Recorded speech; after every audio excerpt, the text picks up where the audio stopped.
Hey there, my name is Megan Clark. I am a freelance copywriter and content marketing specialist. In today's video, we are talking about the buyer's journey and all three stages of the buyer's journey, what they are, and how you can be nurturing your prospect to the sale.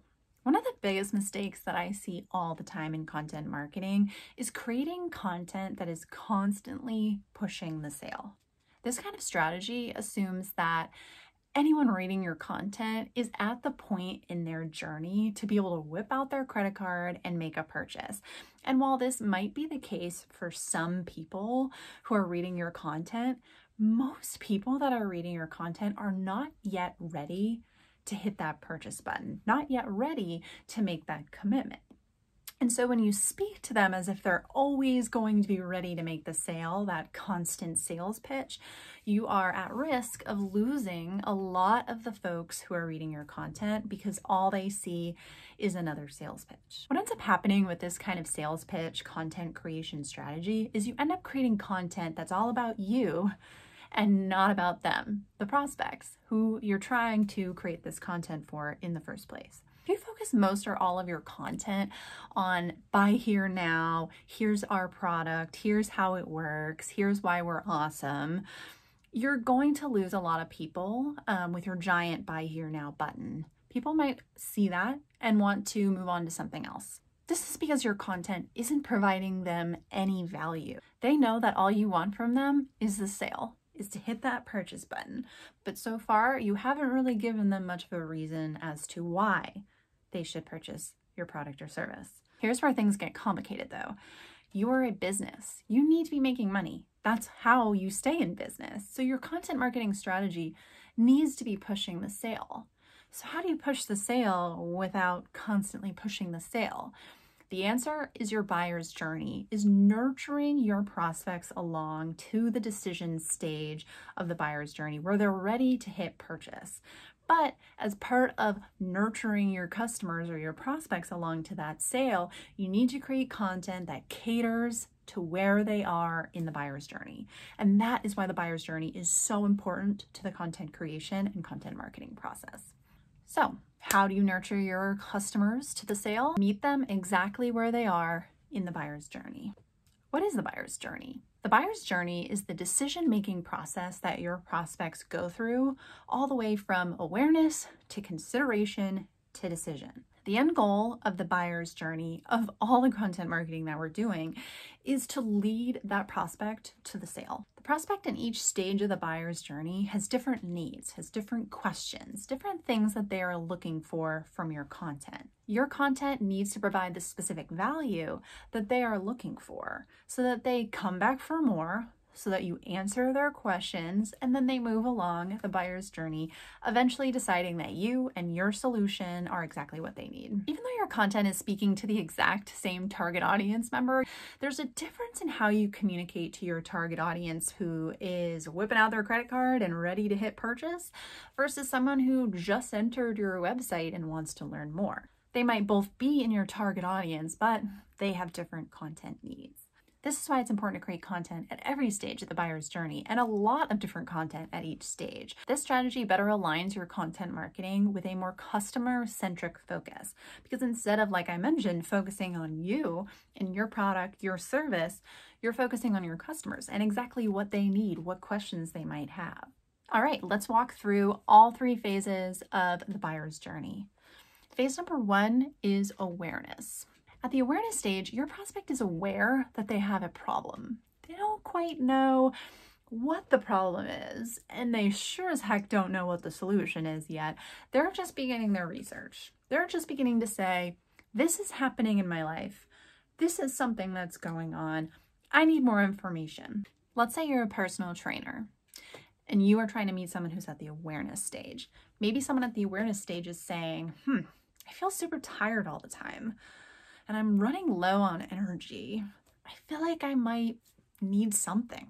Something's going on with me. The person at this phase is beginning their research process. They're just starting to gather information, gather data to better understand exactly what their problem is and maybe how they could solve it. It's important at this stage, the awareness stage, to provide educational content with limited to no sales jargon, because your prospect does not know what their problem or solution is yet. So you can't come in there talking about how amazing your solution is when they don't quite know if your solution is going to solve whatever it is that they're going through.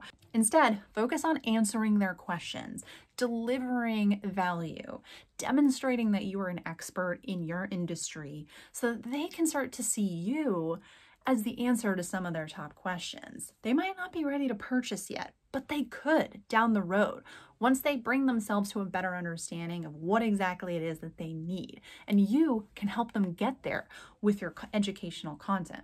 All right, let's talk about the consideration stage, which is phase 2. At this stage, your prospect has come farther along than the awareness stage. They've at least identified what their problem is, but now they need to think about all the different types of solutions that they could use to find a fix or to find a solution to their problem.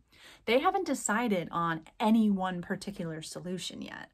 So you as the business need to identify for them what's so great about you, what's so great about your solution, while still providing an incredible amount of value that answers their questions. It's important to create content at this phase in the journey that still manages to educate your consumers, but it also needs to position you as an expert in your industry and start to build that necessary trust with your prospects. So let's go back to our personal trainer example for someone who's at the phase 2 consideration phase. So at this point, they've identified they're feeling tired all the time, groggy, energy levels are low. That was kind of the problem, but they weren't really sure what the problem was. At this point, they're thinking, I should probably move my body more. I probably need to get more exercise. That might help me feel better. But there's a heck of a lot of solutions when it comes to exercise. So you as the personal trainer need to help them get to that solution of maybe a personal trainer is what I need to help get more effective exercise and boost my energy levels. Because at this point in this stage, this prospect is probably reading blogs about exercise. They might be looking into different apps that they could use. They might be looking at different trainers online. They could be doing all sorts of research, but how can you get in their research as well and start to share a little bit more about your training practice, what you do for your clients, typical problems that your clients are facing, and talk about that throughout your content in a way that's going to help the prospect identify themselves in that content and maybe start to consider you as one of their solutions. All right, and then the last stage, stage number 3, is the decision stage. This stage is the moneymaker. This is where someone is taking out their credit card and saying, I've made a decision here. The decision stage is when someone is ready to identify a solution. So at this point, after awareness and consideration, they've identified they have a problem, they figured out what that problem was, and now at the decision stage, they've identified exactly what solution they are looking to purchase to help them solve that problem. So there's still a decision to be made here, because while they might have decided on, okay, personal trainer is the way I want to go. I need a personal trainer to help me with my energy levels so that I can work out more. But they have options, right? There's other personal trainers out there. So you need to find a way through your content in the decision stage to differentiate from your competition. As they narrow down their options within this category, it's important to stand out with your content and point to your solution as the best one. This is where your sales pitch belongs. Remember that sales pitch and how I always see content out there that's constantly a sales pitch? The sales pitch belongs in your content marketing. It just doesn't belong in every single piece of content, but it does for someone at the decision stage. At this point, you need to tell your prospects exactly what they can expect when they hit that purchase button. Those are the 3 stages of the buyer's journey: awareness, consideration, decision. But here's the thing. You need to sit down and take a hard look at your target persona and start thinking about what things are they searching for? What value could I provide at each stage of the buyer's journey? And then the goal, once you've done that, is to create a ton of content for each stage. This means that you might have blog content that's targeted towards someone in the awareness stage, blog content that's targeted towards someone in the consideration stage, and blog content that's targeted towards someone in the decision stage. You want to make sure you have enough content out there for someone to find the answer that they're looking for. And it's not like someone enters your website and fills out a little survey, like, which stage of the buyer's journey are you in? Hit this button and we'll send you right along to the content that belongs to you. Obviously, it's not quite as easy as that, but your customers, your prospects, they know what questions they have and what answers and solutions they might be looking for. So they're going to find the content that's aligned to them. It's your job to make sure it's there. Otherwise, they're going to go somewhere else, to another competitor, to another site, to another resource to find the answer that they're looking for.